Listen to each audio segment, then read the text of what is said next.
Welcome back to some more Saya no Uda.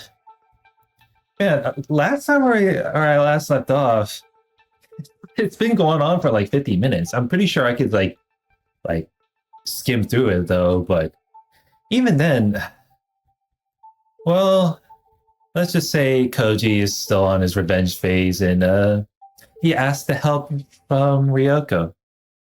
Explaining the details and whatnot. Then leads down later.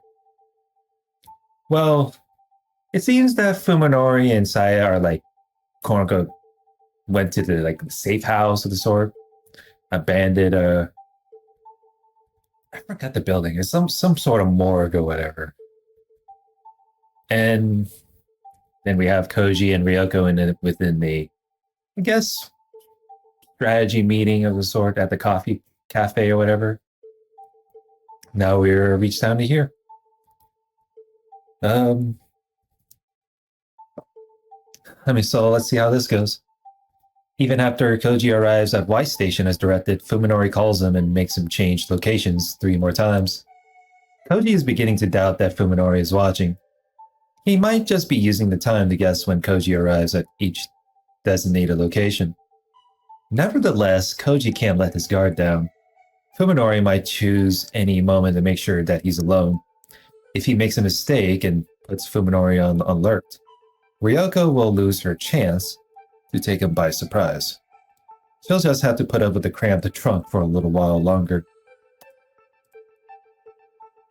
After the nature preserve and the dry riverbed, the 4th location to which Fuminori sends Koji is in the thick forest at the top of the foothills, high above the developed area at their base.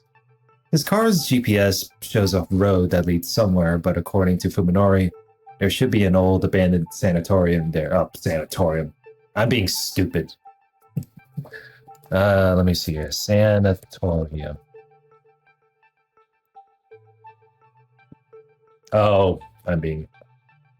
It's an establishment for like medical related. I'm being dumb. I thought it was a morgue or whatever. Right. I fucked it up this time. Whatever. The park and river were empty this late at night, but during the day would likely have considerable traffic.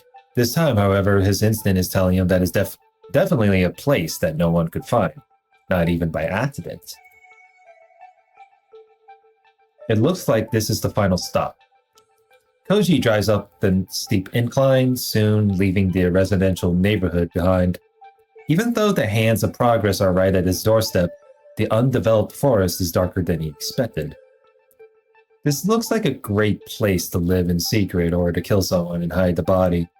Places like this, lost and forgotten, aren't found only in deep jungles and hidden valleys.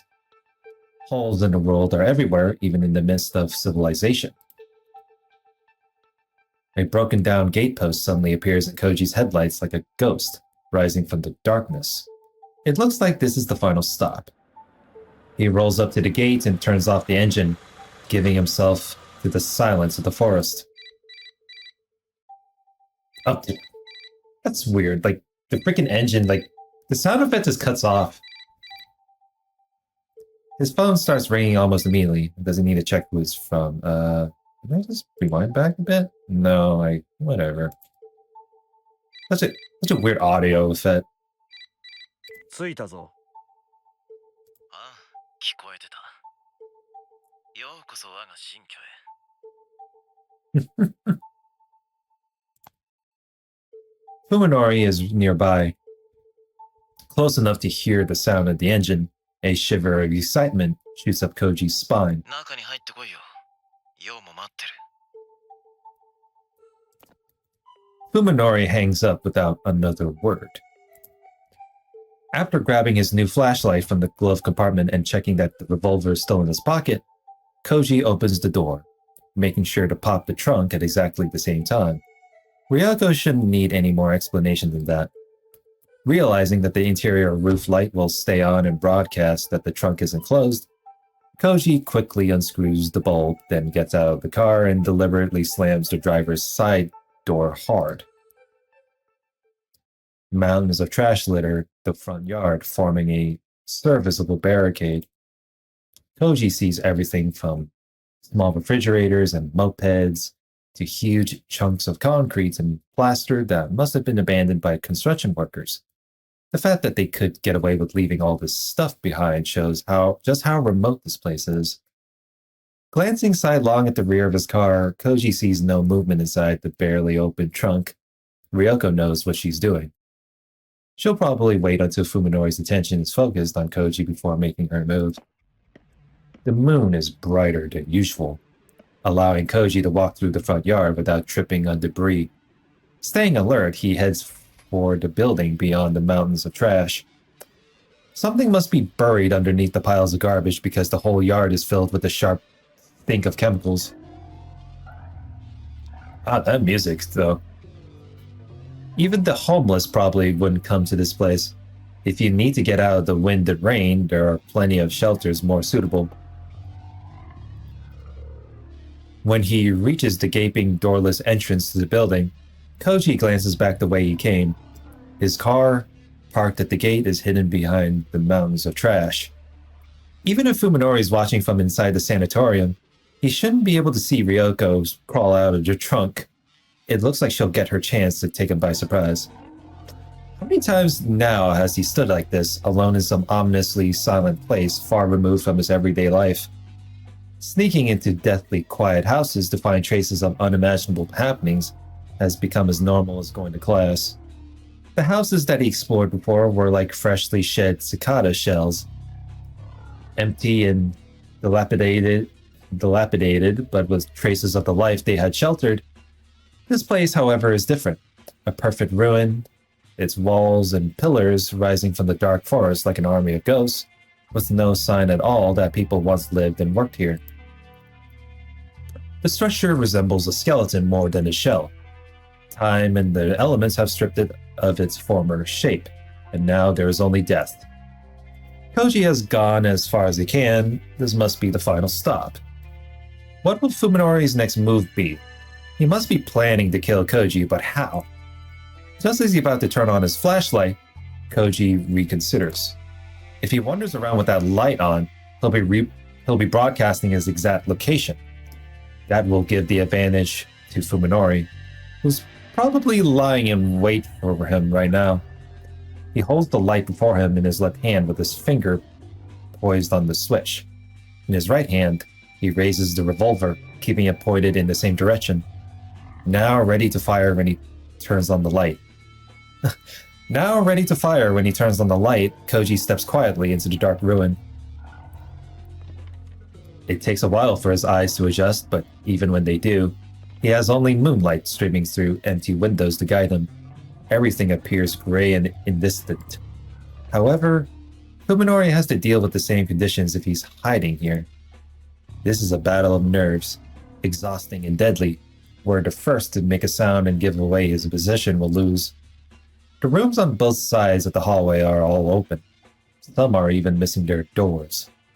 Koji creeps up to each entrance, checks to make sure no one is inside, and carefully proceeds on. The stink that he noticed in the garden has changed. Now it smells more organic, like rotting meat. It's the exact same smell that filled Fuminori's house. Typical. The organism's flesh freely expands in a manner that renders piercing damage meaningless.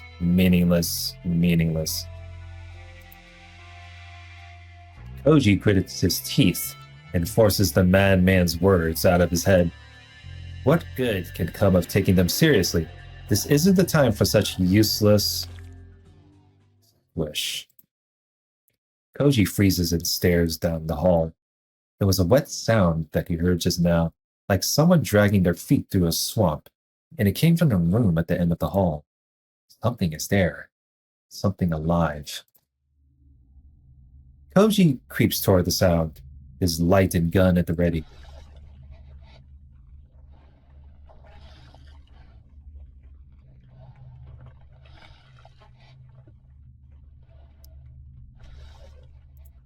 Squish, squish. Now it sounds like someone's squeezing mud through their fingers, and as he gets closer, Koji begins to hear breathing. Could it be Fuminori? No, that's impossible. He should be waiting for a chance to ambush Koji, not making careless noise. As he proceeds, the strange sound coming through the cracks in the concrete walls grows clearer.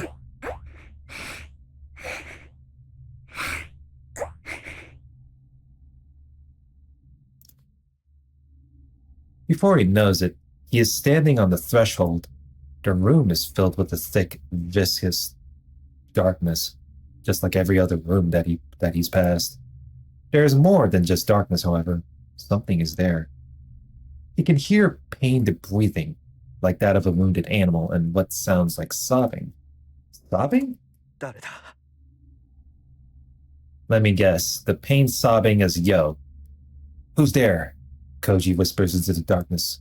Now that he's given away his position, he might as well turn on his light. For some reason, however, Koji feels that to do so would have disastrous consequences.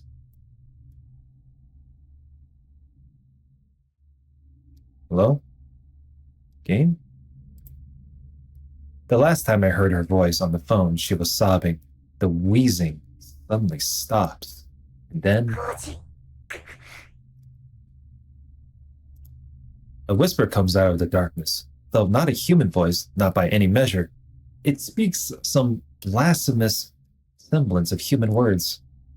A nightmarish flash of insight connects the dots in Koji's mind. つくば Oh, boy. Ain't that some shit? I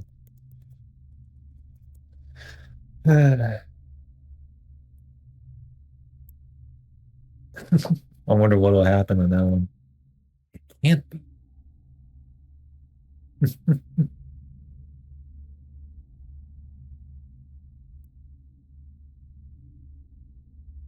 Yo doesn't sound like this. She doesn't smell like this.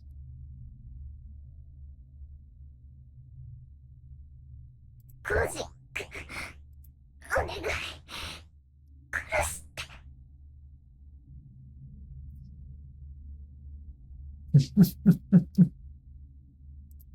But if it's not Yo, then how does it know his name?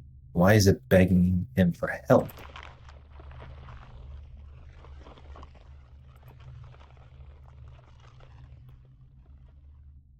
No, it can't be Yo. She's human, not some creature that slithers and hides in the shadows.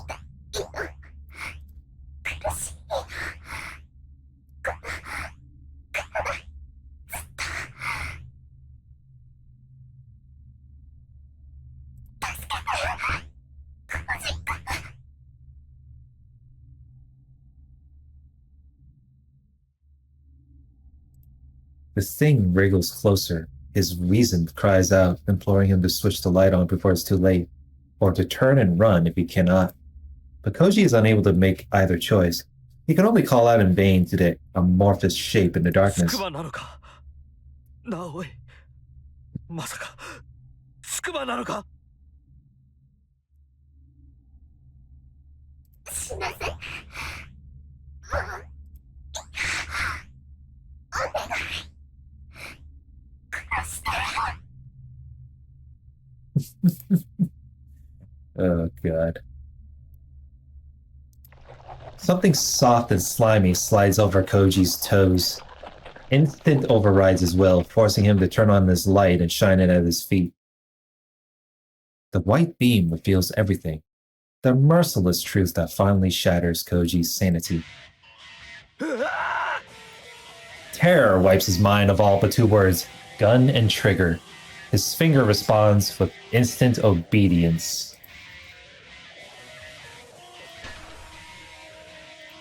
There is an explosion of light and sound, but both more intense than he anticipated, and then the destructive forces are swallowed up by the darkness. His ears are still ringing from the bang, but he hears a weak voice coming from the shadows. Oh, wow.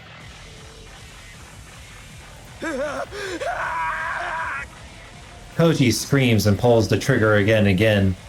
Again and again, certain that salvation can come only from the barrel of his gun. Man, now that's what I call a thumbnail. Light and darkness, explosion and silence. They dance before him 3 more times. Koji doesn't even need to aim. The horrible creature is right at his feet, far too close to miss. Ryoko warned him how many bullets were left in the gun, but that information has already been driven from his mind. Yeah, because he's fucking panicking, duh. Even after the cold, heavy gloom wraps itself around him once more, Koji keeps pulling the trigger like a man possessed, paying no heed to the clicking of the empty weapon. His panic-stricken legs suddenly give out, sending him down hard on his backside. Even then, he keeps firing the empty gun. He knows of no other way to erase the memory of the thing that he glimpsed in the beam of his flashlight. The light, which fell from his hand during the attack, is now pointing in a different direction. And though all 4 bullets must have hit their target, they were Koji's last card to play, which leaves him alone in the darkness with no way to defend himself. And just as he realizes this, a mass of rotting flesh rolls over him like a tidal wave. Typical. I figured this is the type of thing that's going to be pretty bad.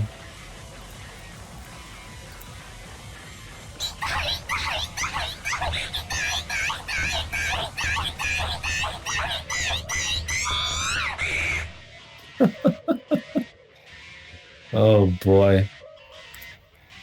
Who's getting any worse on this one?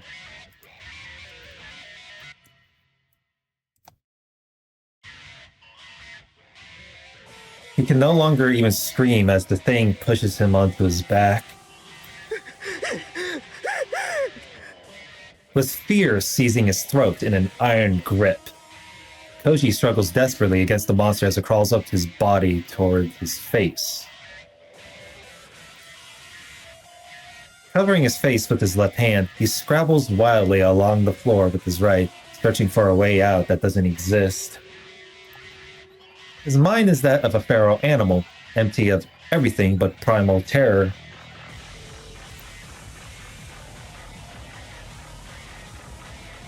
And that is why, when his right hand closes around something hard at the last moment, he recognizes it instinctively as a weapon. Putting every ounce of strength into his arm, Koji swings the heavy object at the creature on top of him. He hears the thud of a blunt object striking something soft and wet, and then Koji's attacker rolls off him.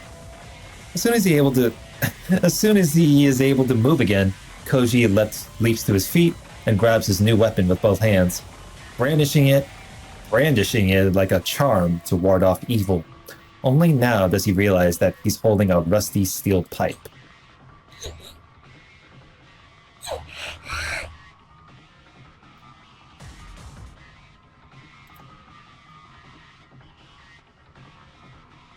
The monster is still sobbing.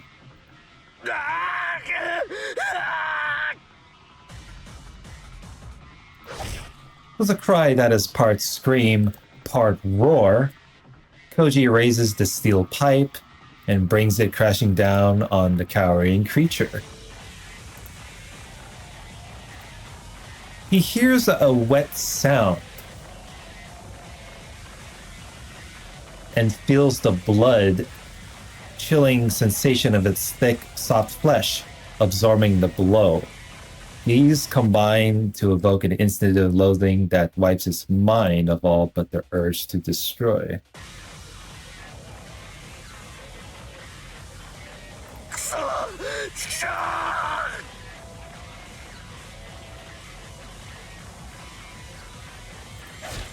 Consumed by the same desperation with which he kept firing the empty gun, Koji rains blow after blow down on his enemy. After the 10th blow, it stops sobbing. After the 20th blow, it stops moving. And after the 30th blow, it begins to feel and sound more and more like he's beating a puddle of viscous liquid. Koji doesn't stop thrashing the creature until he recovers enough of his senses to realize that whatever it might have been before, it is now nothing but a corpse. The pipe in his hand, covered with unidentifiable fluids and filth, suddenly feels unbearably heavy. 君はまだ一番致命的なものまでは見ていない。Ryoko's voice plays back in his head, and at last he knows how merciful her warning was. Now that his eyes are as open as hers, he is able to laugh in contempt of his own foolishness. 20 years of memories in the light of the sun, if they were indeed precious to him, then he should never have come to this place. The black flames of despair rise within him, consuming fear and revulsion and pity. Only rage and hate remain. Every cell in his body cries out for vengeance and for the blood of the man who poisoned him with truth and tore him from the womb of innocence. And then Koji, slave to hate, hears the sound of someone sneaking up behind him. Koji whirls, swinging the pipe with all the force he can muster. His enemy hastily leaps back to avoid the strike, surprised by his failure to catch Koji off guard. Twisted shadows dance in the beam of the light on the floor. Readying his pipe for the next blow, Koji faces off against his second attacker. Saya Fuminori. Well then. Maybe that's some shit. Before this moment, Koji could never have imagined that he would ever speak his friend's name with such hatred. おいおい Wow, 今の一振りまるっきり手加減抜きかよ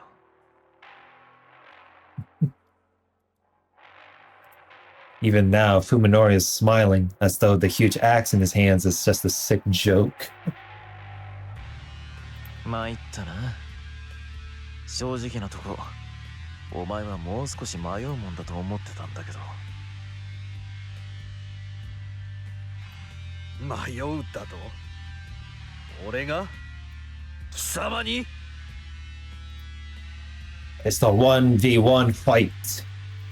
Koji sneers too, unable to contain his contempt for the notion. 貴様近江をどうした筑波に一体何をしたそれを考えてもまだ俺が貴様を殺すのに迷うだと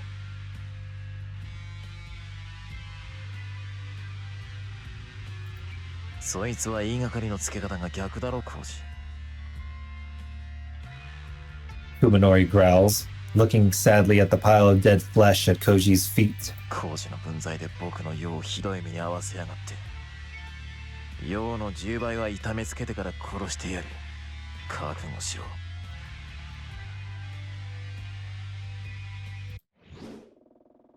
The blade of Fuminori's axe carves a murderous arc through the darkness, glittering menacingly in the faint light coming from the floor. Whoa! Fight scene in CG right here! Coming from the floor. Koji raises his pipe to block the ferocious swing. The heavy impact numbs his arms, but his large frame takes the blow without giving any ground. Fuminori presses the attack, delivering a second blow and a third.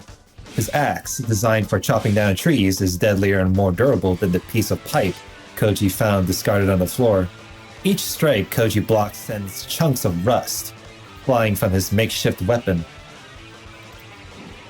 He can't win as long as he's on the defensive.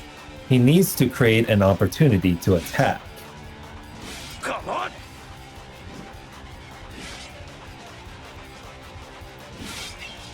Koji blocks a crushing downward swing, then pushes back hard before Fuminori can pull away, throwing him off balance. Fuminori stumbles back, then plants his feet to steady himself. Taking advantage of his opponent's temporary immobility, Koji delivers a punishing low kick to Fuminori's outer thigh.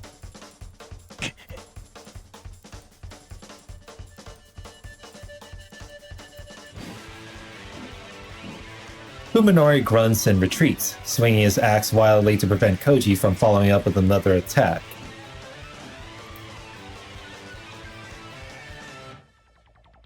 Koji, however, does not press his advantage.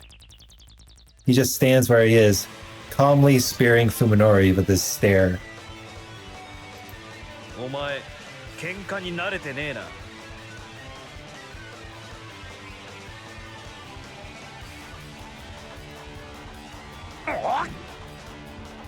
Fuminori roars and comes in for another attack, but the damage to his right leg seems to be slowing his swing.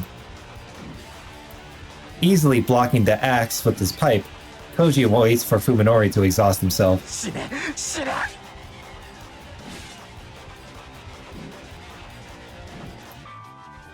Fuminori delivers blow after heavy blow, howling savagely all the while. What he does not realize, however, is that the situation now favors composure, not brute force. When Fuminori raises his axe high for yet another attack, Koji sees that his movements have grown dull enough. Seizing the opportunity, Koji charges into Fuminori's range and grabs the haft of the axe with his left hand.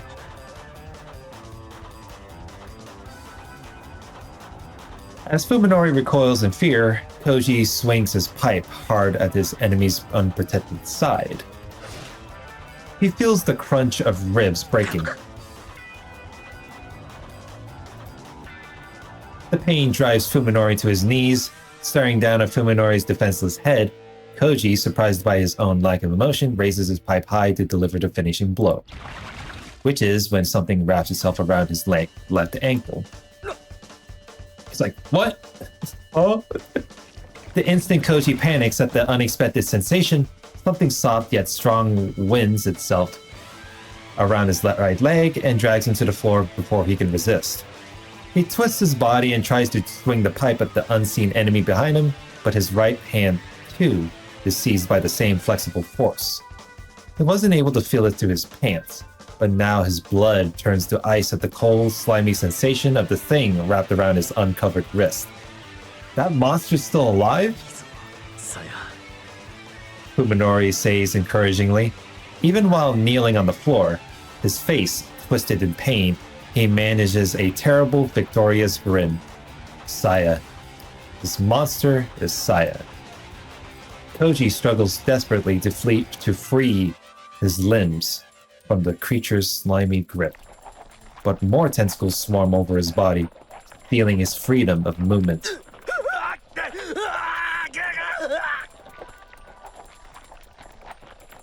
The horror has already driven Koji half mad.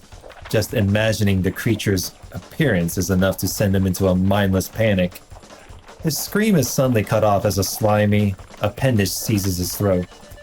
His most deadly tentacle isn't just cutting off his windpipe, it's trying to snap his neck, and it's getting tighter.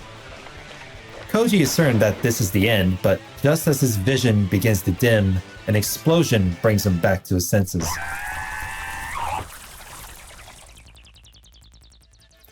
With a horrifying inhuman scream, the creature releases Koji and retracts its tentacles.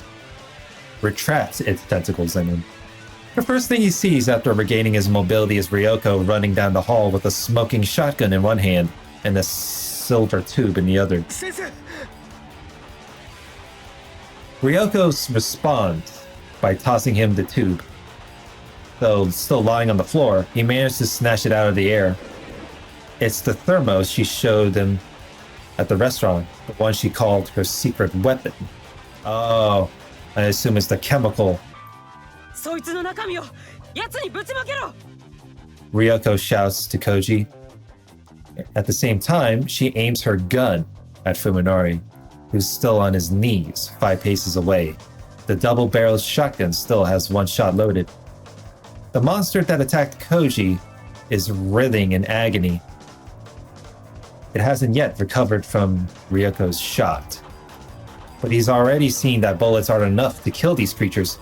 Now is his only chance. 貴様ら何を Fuminori growls, gritting his teeth against the pain of his broken ribs.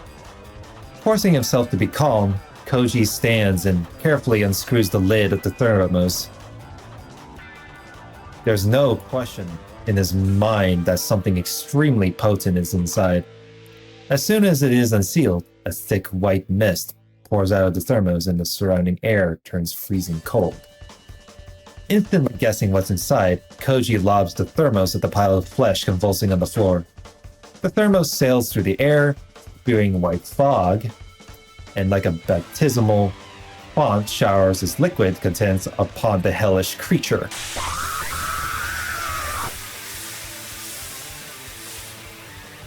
Its scream this time is incomparable to before.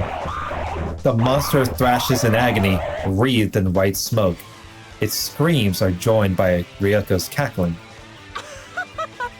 どうよマイナス197度だよねえ冷たい熱いざまあないわ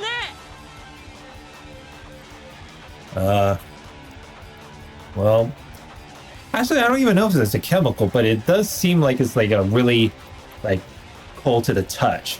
Extremely cold, that is. Perhaps the joy of vanquishing her nightmare was worth the last remnants of her sanity. The manic glee blazing in her eyes can belong only to a shattered mind. 貴様ら Fuminori staggers to his feet, roaring black curses. His rage seems to have drowned out the pain of his broken bones. Ryoko's not one to underestimate the threat posed by his axe. Her mad laughter fades away, leaving only a cold smile as she pulls the trigger. With a short burst of dark flame, Ryoko's gun sputters and dies. Ryoko's not an expert on firearms. It never occurred to her that shotgun shells need proper storage, and besides, she always expected that any situation where her gun would be necessary would also be one that she would not survive. Cursing in anger and dismay, Ryoko breaks the shotgun open and awkwardly pulls the dud out. Meanwhile, Fuminori stalks toward her like a vengeful demon, the head of his axe screeching as it drags along the floor. I have to stop him. Koji tries to charge Fuminori, but only succeeds at sending himself sprawling. One of his shoes is stuck to the floor, frozen by the liquid nitrogen. So it is a chemical, liquid nitrogen. As Ryoko fumbles in her pocket for a new shell, Fuminori closes the distance and raises his axe in both hands. Koji curses and rips his shoe free of the frozen concrete, but he knows that he'll never make it in time. Ryoko thrusts a new shell into the chamber of her shotgun and snaps it closed, then looks up to find her target. Fuminori is right before her, too close to evade, and his axe is already crashing down with the wind howling in its wake. The sounds of bones shattering, tendons snapping, and flesh tearing blend together in foul harmony.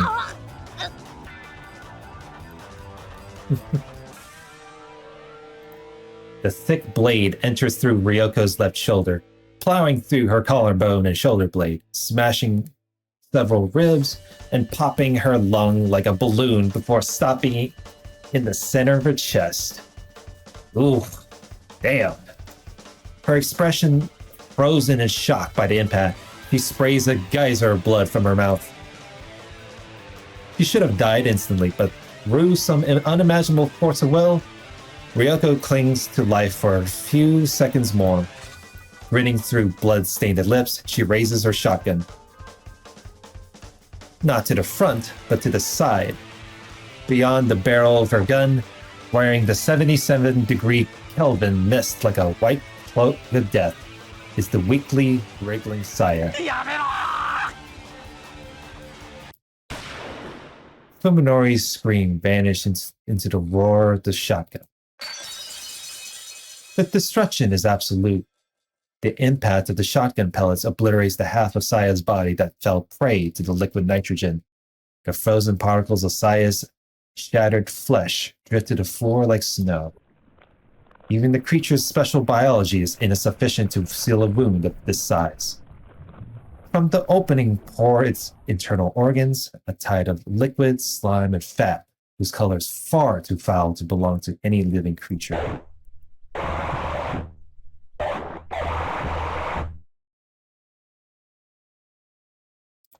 The monster convulses, wailing in a weak, pitiful voice.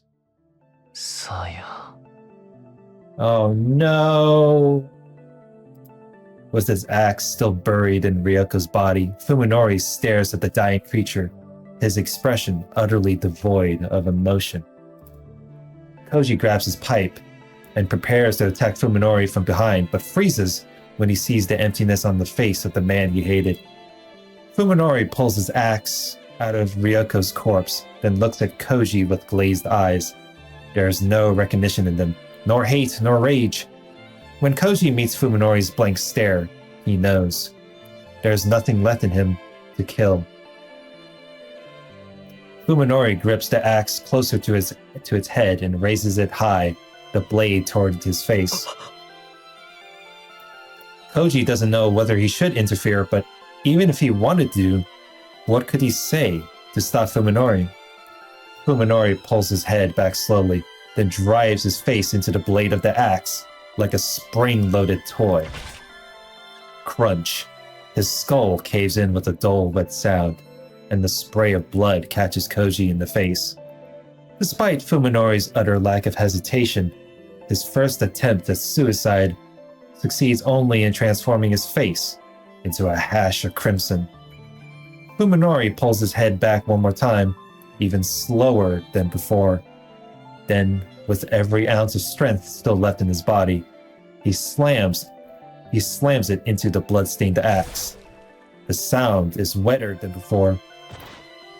Fuminori's body goes limp, then tumbles face first to the floor.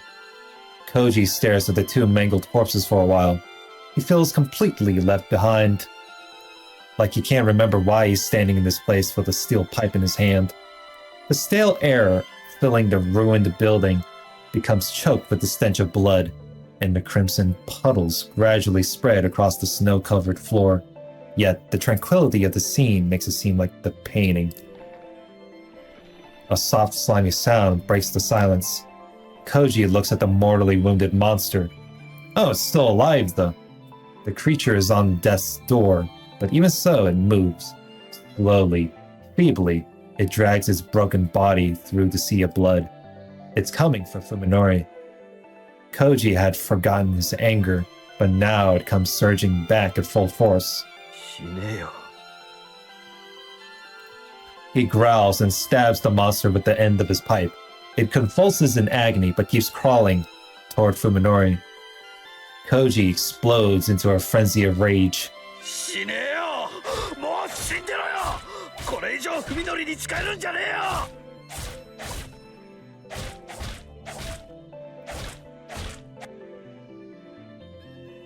Again and again, he smashes the helpless flesh beast with his pipe. Something tells him that if he does not stop it here, he will truly have lost. The monster, however, never succumbs. It struggles on beneath his blows until finally it reaches Fuminori's corpse. 触るな文則に触るなてめえは何様だってんだよああ Koji keeps swinging, his fury unabated even as tears start to pool in his eyes. The monster's slime flies through the air, joining with the blood already covering his face. The creature extends one thin, trebling tentacle to touch Fuminori's shoulder, then lovingly caresses his blood-stained cheek, and then it stops moving. Even in its final moments, the monster would not let Fuminori go. It died, joined with him. At last, Koji knows that the world he loved is gone forever. Oh, hey. Well, at least humanity is... 今度のスキーだけどさ、今年はどっかスケートも遊べるところにしない？ well, at least humanity is not doomed, thankfully enough. Hey, Omin says enthusiastically, the exposed bones of her face flattering. Why don't we go somewhere where we can skate for this year's ski trip? Chunks of her body are missing, as though something's been nibbling on her. It makes her look a lot thinner. She's been worried about her weight recently, but now she shouldn't need to diet.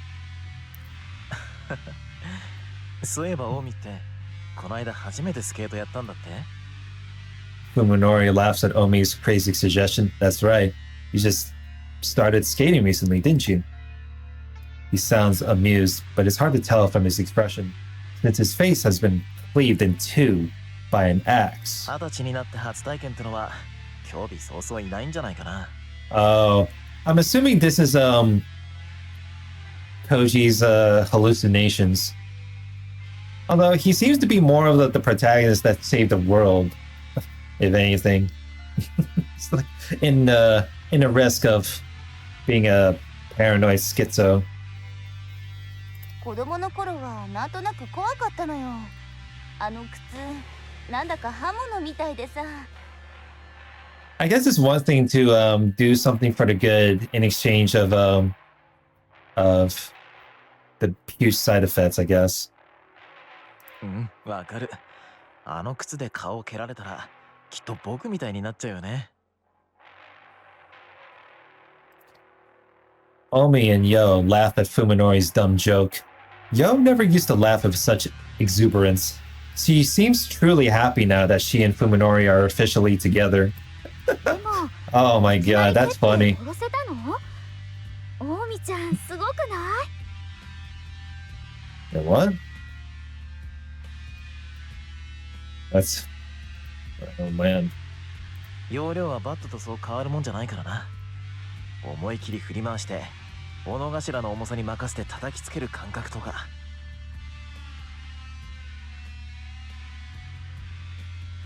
海のりにそう言われたもんだからさ、騙されたと思ってやってみたわけよ。そうしたらもう楽しくって。Typical. What is this feeling? Something is wrong, though Koji can't put his finger on what. 私も見てみたいな。大見ちゃんが食べられるところ。 Oh, I see what happened. I think what happened was because Koji was incapacitated or whatever, or like I think Saya was able to mess up Koji like that before her before she died, or before she got killed off, that is. So that ended up like that. That's it. When he sees Yo's envious smile, Koji finally realizes what's bothering him. なあつくば。どうしたの、コウジ君。お前だけなんで普通なんだ。 Yo tilts her head quizzically, like she doesn't understand what he means. 普通って？私はいつも普通だけど。Man, what a meme. でもお前確かあの時。ああ、Yo nods in understanding. なんだ。私がコウジ君と違う姿になってた頃のこと？ずいぶん昔の話じゃない。 A long time ago. 昔なのか。そうだよ。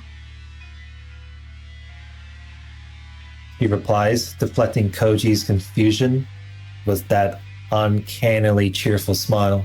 だってコウジ君も今じゃ私たちの仲間じゃない。 あ Oh, of course. Koji looks down and is satisfied to see wriggling tentacles where his arms and legs should be. When he opens his eyes, his mattress and pillow are soaked in sweat. It's always the same nightmare. He doesn't know how many times he's had it, but at least he's not leaping out of bed screaming anymore. He sits up, clutching his throbbing head. It's 4 in the morning. He hasn't had nearly enough rest, but he probably won't be able to get back to sleep tonight. Okay, I guess he had a nightmare. I thought that would be really funny if Saya like inflicted like a curse or whatever the thing before she got killed off. So. Can you imagine seeing that hallucination and thinking that he got cursed? But he probably won't be able to get back to sleep tonight. Time for a smoke. A full pack will last him until dawn. Now, where did he put that pack he bought yesterday? Koji wanders deep, sleepily into the den, where yet another old friend is waiting for him. ひどいありさまだね。まったく。 Well, that's strange. I thought Ryoko was already dead. ああ、先生いたんですか。Ryoko's chopped up corpse is sitting at his dining table, looking as deathly pale as ever as she sips coffee from a mug. 毎晩随分と辛そうじゃないか。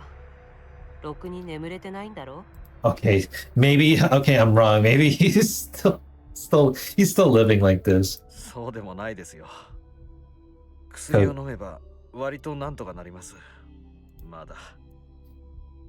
Koji says amicably as he sits down across from her. If I take some pills, it usually helps for now. Hallucinations like these are easier to deal with than elaborate nightmares like the one he just had. They should probably worry him more, though. あの時私の忠告を聞き入れてれば、ここまで追い詰められることなんてなかっただろうに。もうやめましょうよ、それは。過ぎたことじゃないですか。Ryoko chuckles, smiling the same cruel, manic smile that she used to when she was alive. Her left arm hangs from her half-severed shoulder, dangling like a forgotten wind chime. そう。結構折り合いをつけてるんだ。先生だってそうだったんでしょう。普段は優秀な脳外科医で通用してたんだから。Can you imagine living like this? That would have to suck. 上辺だけ取り繕うだけなら、そんなに難しいことじゃないからね。The corpse shrugs her intact right shoulder and grimaces in disgust as she takes another sip of her coffee. でもね、多分この先はもっと悪くなるよ。Gee, I wonder why. 心の傷は時間が癒してくれるけど、君はまあ、言ってみれば、毒に感染したようなものだから。See, the poison part. I mean, it kind of gives out like some sort of hint that Koji's mental is infected, or sanity, if that's the right way of phrasing. She's probably right. Everyone dreams at night, no matter how dim the memories may get. The nightmares will always be there to tear into Koji with fresh fangs. The insanity that has taken root in his heart will grow, eventually consuming everything that's left inside of him. 俺の場合、先生っていう前例を見て学んでますからね。抜かりはありませんよ。へえ、そうなの。Koji nods, smiling confidently, then stands and walks to the bathroom, where he retrieves the weapon that he keeps hidden behind a mirror. Dr. Guy's revolver, the one souvenir that Koji brought back from the other world that night. ものすごい苦労したんですけど、結局ようやくその筋の人と渡りをつけましてね。Did he have Dr. Guy's revolver the whole time, or I'm assuming it's the revolver that whatchamacallit, that Ryoko already gave him. Or maybe there was another revolver. I don't remember. It does seem like that was the kind of thing, but 弾も買ってあります。驚きましたよ。銃そのものより高いなんて。おやおや。in the mirror, Koji sees Ryoko with her axe-inflicted gash reversed. She raises her mug in a toast to Koji's resourcefulness. で、何発買ったわけ？弾は。一発だけです。Just one, just so he can end himself. This time, it's Koji who shrugs his shoulders. He uses both, exercising his privilege as the survivor. それ以上必要になるような状況は、俺は願い下げなんで。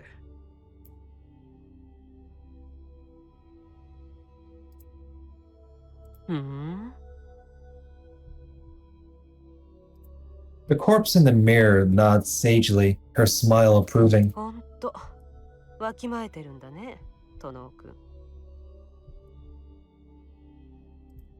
There is a brief silence. Koji doesn't really feel like getting all melancholy with a dead woman. ねえ先生、いい加減ファミレスのコーヒーはやめましょうよ。なんなら新しいの入れますから。 When Koji turns around halfway through his sentence, he realizes that the room is empty but for the silence of the night. Damn. Seems the hallucination debuff wore off. Debuff. This is what I get for playing too many RPG related stuff. And so, Koji returns to the world of the sane. He lights his first cigarette of the night and tapes a deep drag. While sitting alone in his den, puffing on smoke, he stares at the gun in his hand. He knows just how precarious a cliff he's standing on. The final line of which Ryoko spoke is now one step behind him. Koji no longer has anything to protect his soul. Now that Ogai Masahiko's fantasies and Tanbo Ryoko's delusions have all become tangible horrors, he knows what insanity and despair truly are. Back in the real world, Sakisaka Fuminori is wanted for several gruesome murders. It didn't take long for someone to discover the stockpiles of human meat in the empty Sakisaka and Suzumi homes. In the two refrigerators were found the remains of Suzumi Yosuke, his wife and daughter, and Takahata Omi.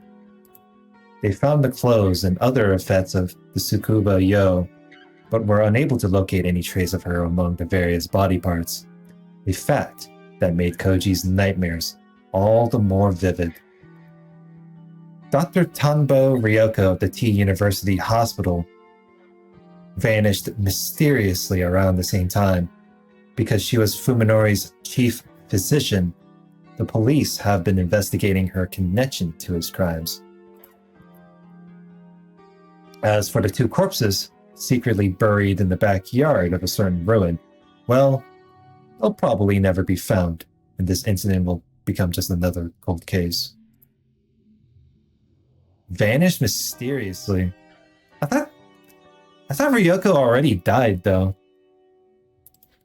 Wasn't she, like, mortally wounded by the axe blow? Why did it worded like that? Vanished. What do you mean, like, vanished mysteriously? It's almost like she's still alive somewhere. Unless Koji knows. Whatever. The wording is pretty weird. I could be wrong, though. So, and I assume the two corpses is Fuminori and Saya. Koji alone knows what really happened, and he has no intention of revealing it. Not now and not never. Not ever. Ogai's writings were not nonsense, which means that everything else was. What fool was it who said that men are the lords of creation, those who can believe in paltry things like human wisdom and valor, or those lucky innocents who have not looked into the abyss? Koji can no longer share in their blessed ignorance. He knows. He has been defiled by the insanity called truth, and he will never believe again.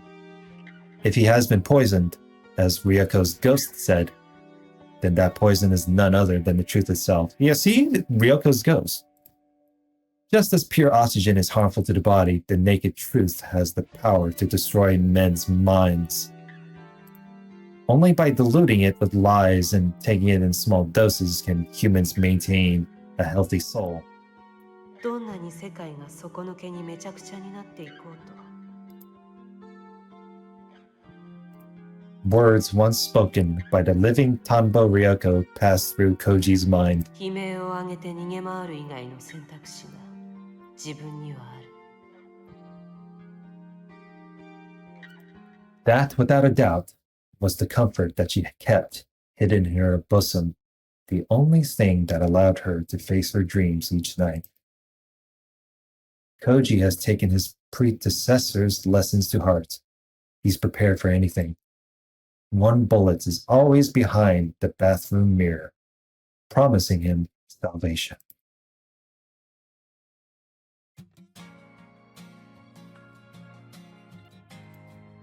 Let me guess. He's going to eventually end his life if the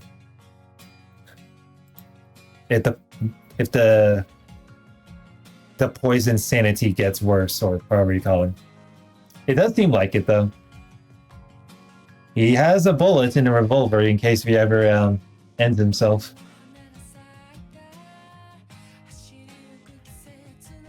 Yeah, it does. A lot of the times it feels like the quote-unquote bad ending within the for Fuminori and Saya, but at the same time it feels like the complete opposite. So I guess the threat has ended thanks to Koji, and in exchange of losing his mind.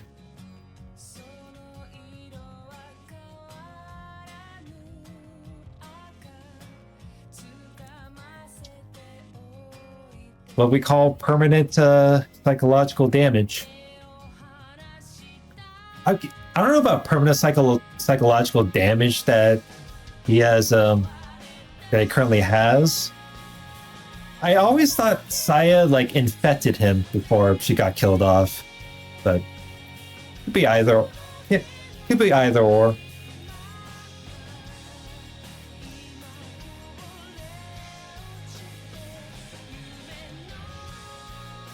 I still can't believe the parts I haven't like recorded in so long, and this is what happens.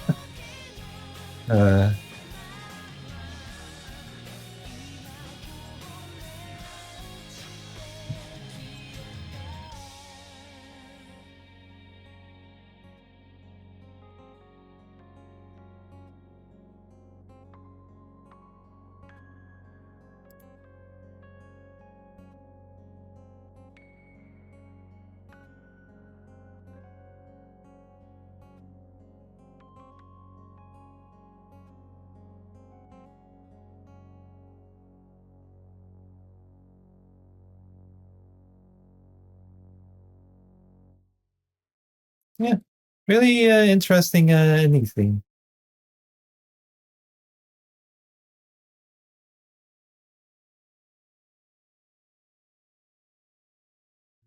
The game ends just like that. So that was the first ending that evolves where Koji decides to call up Ryoko, as in like the doctor, and with her with Koji getting the help from Ryoko means that he was able to get the upper hand. Oh, there was that.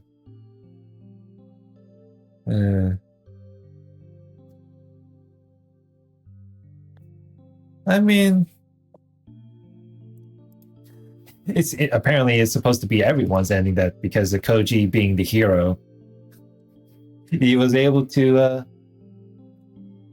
prevent the threat from spreading with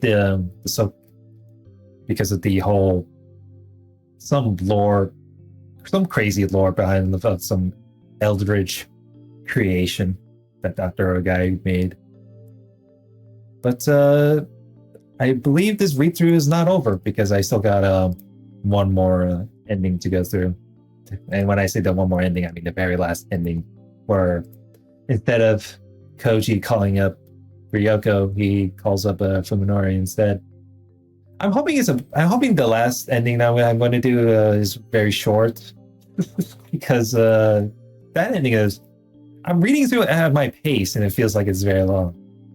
But anyway, stay tuned for the last one, and like, comment, subscribe, and I'll see you guys later. Have a good one.